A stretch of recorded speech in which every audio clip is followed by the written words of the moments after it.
Pagpasok ko nga po ng gate ay tinanaw ko na agad yung Unit 3. Sabi ko pa, buti na lang wala na yung lalaki. Pero nagkamali po ako.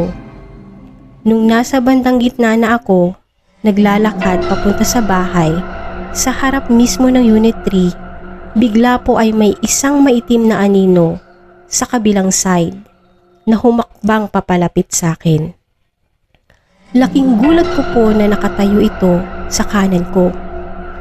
Hindi po siya gumagalaw at nakatayo lang. Maging ako man po sa mga minutong yon ay hindi makagalaw. Hindi ko rin maihakbang ang mga paa ko ni hindi po ako makasigaw. Pero ramdam ko po na tumutulo ang luha ko. Tanging mga mata ko lamang po at yung buntong hininga ko yung nararamdaman ko nun. Nang lumingon po yung mga mata ko nun sa gilid, wala po akong makitang katawan ng lalaki, kundi puro itim lang na hugis ng matangkad na tao. Sa mga oras na iyon po ay nagsimula na akong matawa sa takot. Bigla kong hinakbang yung paa ko at ika-ika po akong nakapasok sa loob ng bahay. Yun na siguro ang pinakamatagal na minuto ng aking buhay. Sakto nun, nasa sala sila mama at nanunood ng TV. Ako naman, tumatawa at umiiyak kaya natigilan sila mama at tinanong kung anong nangyayari sa akin. Hindi ko po maikwento nun basta sabi na lang sa akin nila mama. Tumatawa daw po ako pero umiiyak. Mga ilang minuto pa po nang mahimasmasan ako at kwento ko sa kanila. Hindi po alam ni mama kung bakit sa tinagal-tagal ay ngayon lang may nagpapakita ng ganun sa amin. Mula po nang mangyari yun, laging nakikipagkwentuhan si mama sa mga tenant. Baka kasi may mabanggit sila tungkol sa isang anino na nakita ko. Pag-uwian, ay sinusundo ako ni mama sa gate namin para hindi ako matakot. Ang gawa po namin parehas ay mabilis maglakad at hindi lumilingon sa Unit 3. May mga times din po na napapalingon ako pero wala yung anino ng lalaki. Akala po namin wala na. Hanggang si ate naman ang nakakita uli. Sabado po noon, late si ate umuwi, mga launa na po nun. Wala daw sa isip niya yung anino, pero naka-flashlight raw po siya nung time na yun sa cellphone. Nasa labas na po siya ng bahay nun at nagtanggal ng sapatos.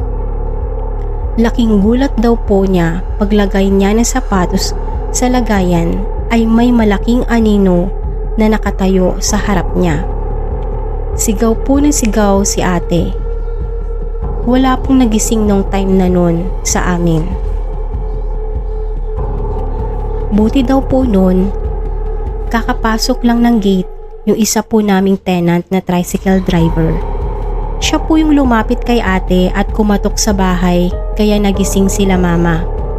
Ayun nga po ay umiiyak si ate at nanginginig sa takot.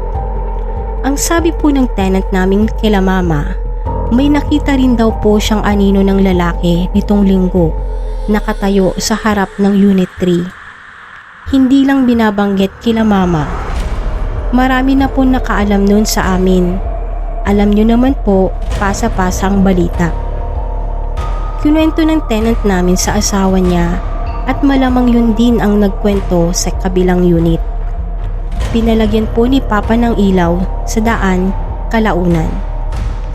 Matapos po ang isang linggo ay bumalik ang tenant namin sa Unit 3 at sila naman po ang naka-experience nito. Kwento po nila, ilang gabi na raw na may naglalakad sa harap nila at kitang-kita ang anino nito sa bintana. Natatakot na po sila at kalaunan ay nagpaalam na po sila kila mama na aalis. Nabakante po ng ilang buwan yung Unit 3. Pag may umuupa ay ilang linggo ay umaalis na. Yung iba dahil nga raw po sa mga kwentuhan sa lugar kesyo may nagsuicide daw po doon Pero yung iba mga mismo na nakakita ng anino. Maging kami po ay hindi din namin alam kung saan ito nanggaling. May nabanggit po sa amin sila Papa nun tungkol sa isang tenant namin dati. Nakaalitan daw po ito ni Papa dahil sa hindi po ito nakapagbayad, pero si Mama ang inaaway. Naalala po niya na pinagbantaan daw po siya nito na balang araw ay mamalasin. Matagal na raw po yun, mga bata pa kami. Sinubukan po itong hanapin ni Papa sa mga kakilala niya sa lugar. Sabi kasi ni Papa, baka daw po may nangyaring masama rito at pumunta dito yung negative na enerhiya niya. Kaso, sabi naman po ni Mama, maingay daw po yung mga tenant na yun. Pero yung anino po ay hindi nananakit at laging nagpapakita. Sabi naman po ng kakilala ni Papa ay nasa abroad nga raw po ito nagtatrabaho. Pinabless po ni Mama at Papa yung Unit 3. Akala po namin ay wala na, pero sa loob po ng ilang taon ay pasulpot-sulpot po ang malaking aninong ito. Hindi po ito nananakit, pero hindi ko po masasabing nasanay na kami kasi every time pa din po na ma-encounter namin ito ay lagi pa din kaming natatakot. May mga times po na nasa loob ng Unit 3 ang anino at makikita lang sa bintana na nakaharap sa labas. Ilang taon po itong nabakante hanggang sa may tumira po na magkakapatid na lalaki. Nagkaroon po ng bagyo sa amin, as in super typhoon, na halos gawing papel ang mga dingding ng bahay namin. Kwento po ng isa sa magkakapatid na tenant ay kita daw po niya nakatayo at nakahawak ang anino sa pader ng unit na tila pinipigilan ang galaw ng dingding. Sa awa po ng Diyos ay hindi po nasira ang bahay at apartment, samantalang marami po ang bahay na nasira ng bagyo sa amin. Marami pa pong pagkakataon na nakikita namin ang anino na hanggang ngayon po ay hindi namin alam kung sino at saan galing. Hindi ko na rin po sasabihin pa kung saan kami nakatira, baka kasi iwasan ng mga umuupa. Sa ngayon po ay may bago ng umuupa rito at hindi na ganon kadalas ang pagpapakita ng anino. May CCTV na din po sa compound at pinatayuan na nila Mama ang kabilang side nito ng iba pang unit, kaya medyo matao at maingay na po. Naging kwentuhang katatakutan na lamang po ito sa amin. Hindi ko rin po alam kung ano ang nangyari. Ang sabi lang po ni Mama ay kinausap ni Papa ang anino at ito ay pinanguko ang patatayuan ng sariling unit. Yun po yung tinayo ni Papa sa likod ng bahay. Mula po noon ay hindi na ganon kadalas ang pagpapakita nito at kung siya man po ay nasa likod ng aming bahay ay ayaw ko nang alamin pa.